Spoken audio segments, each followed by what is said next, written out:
appreciate this opportunity to discuss with you a very challenging, very difficult issue for all of us. There's a lot of irony in this conversation today. I refer to this morning's headline that we now have 10.1 million jobs open and begging for employment for people across the country. If you do the math on Arkansas's share of just about everything economic, that would mean that we have something crowding 80 to 90,000 open, unfillable jobs in the state at this point.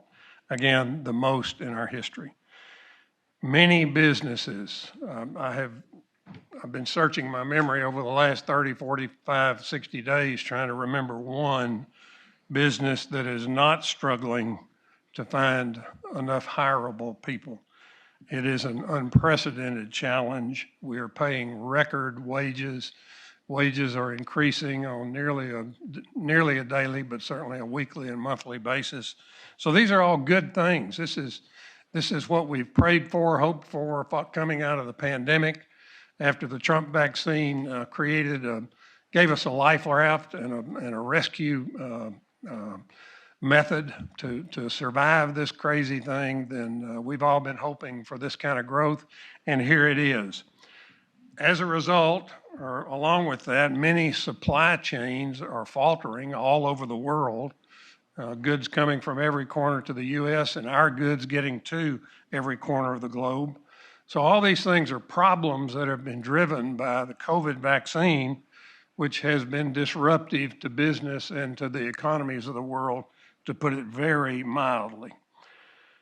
Nearly every employer that I have talked to is doing all they can to be safe in this environment. Safe for their customers and safe for all their employees, suppliers, and interested or related parties. Despite all those efforts, we have strained relationships all across the economy, all across, all across the state. We heard sad tales in this room yesterday about nurses and the struggles they're dealing with, about healthcare employees from the loading dock of a hospital to the intensive care or surgery suites. Everybody in that sector of the economy is facing unprecedented challenges, difficulties that many are finding it just too much to bear and are walking away from good and vital employment relationships. All that's true, all that pulls at our heartstrings, all that is incredibly emotional, but at the same time, at some point, a time comes when hard decisions are necessary, when all you can do is all you can do, including requiring vaccination for employees. And this is the employer's right.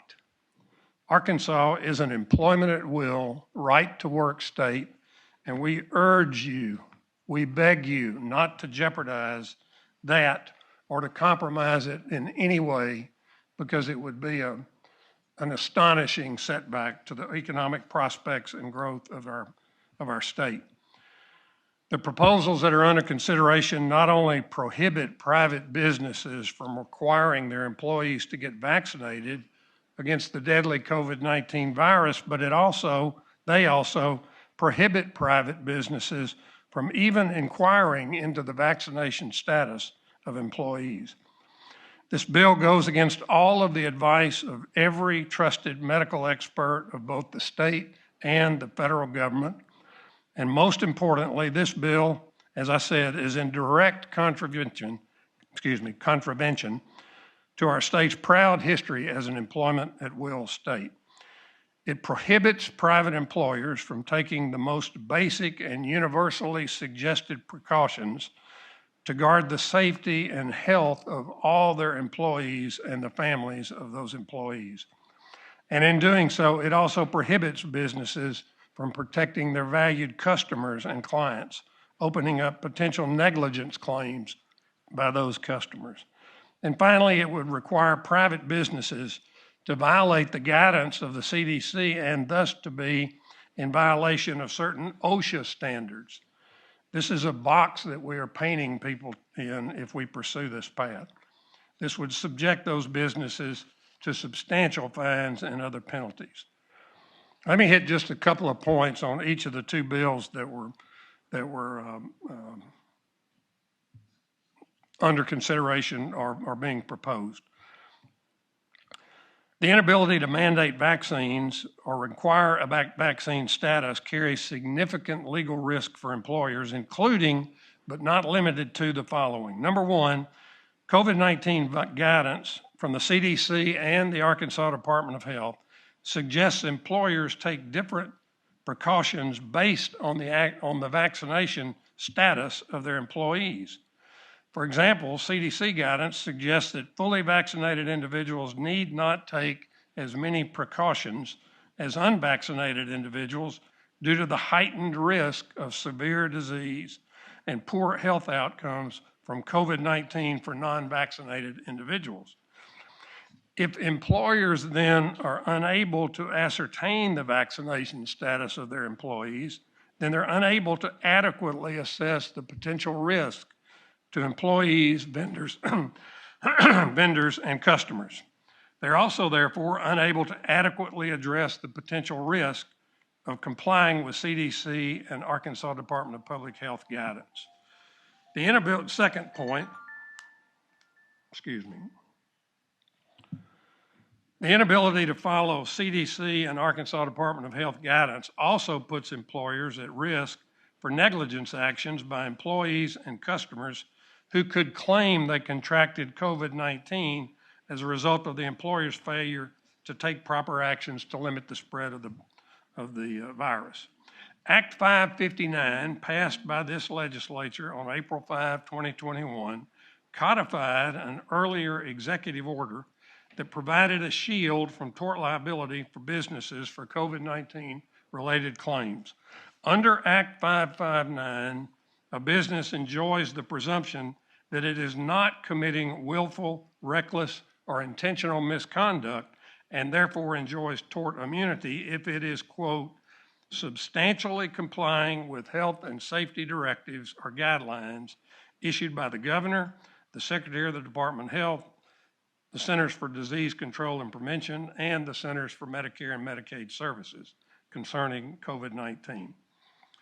That inability to ascertain vaccination status prevents employers from complying with COVID-19 guidance and therefore exposes them to tort liability for COVID-19 claims. The proposed legislation would essentially moot the protections available under Act 559. Third point, stripping employers of the ability to either mandate vaccines or to inquire about vaccination status strips them of their statutory right to deny accommodations on the basis of a direct threat. It also renders them unable to make a complete assessment of potential direct threats. Fourth point on that particular bill. That proposed legislation would strip employers of the ability to determine whether requiring a COVID-19 vaccination is job-related and consistent with business necessity. Courts have already upheld the right of employers to mandate COVID-19 vaccines and to terminate employees who fail to comply with the vaccination requirement. Most notably, Houston Methodist Hospital recently terminated almost 200 employees who refused to comply with the hospital's COVID-19 vaccine requirement. A federal judge in the Southern District of Texas found that, quote, every employment includes limits on the worker's behavior in exchange for his remuneration. That is all part of the bargain. Now on the other bill, the second bill that would require or even incentivize or prohibit a bonus program for vaccination. Point one, vaccine manufacturers are immune from liability for unavoidable adverse side effects of vaccines under federal law. I don't know how to quote the site, but I can get it for you if you'd like it. Thus, the proposed legislation creates a scenario where the manufacturer of the vaccine causing alleged side effects could not be held liable for side effects, but an Arkansas employer that offered a bonus to its employee to get the COVID-19 vaccine could be held liable. Number two, the bill does not contain any statute of limitation. And number three, the bill does not define what a bonus structure program is.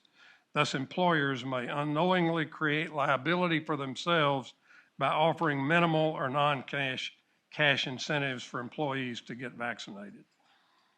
And with that, I would just simply offer myself for any questions. But to sum up, I think there's plenty of legal evidence, there's plenty of legal support for allowing, as we do today, employers to exercise their right to expect and set and expect compliance with the terms of employment, including mandatory vaccination for COVID-19. We urge you to not let this cat get out of the bag.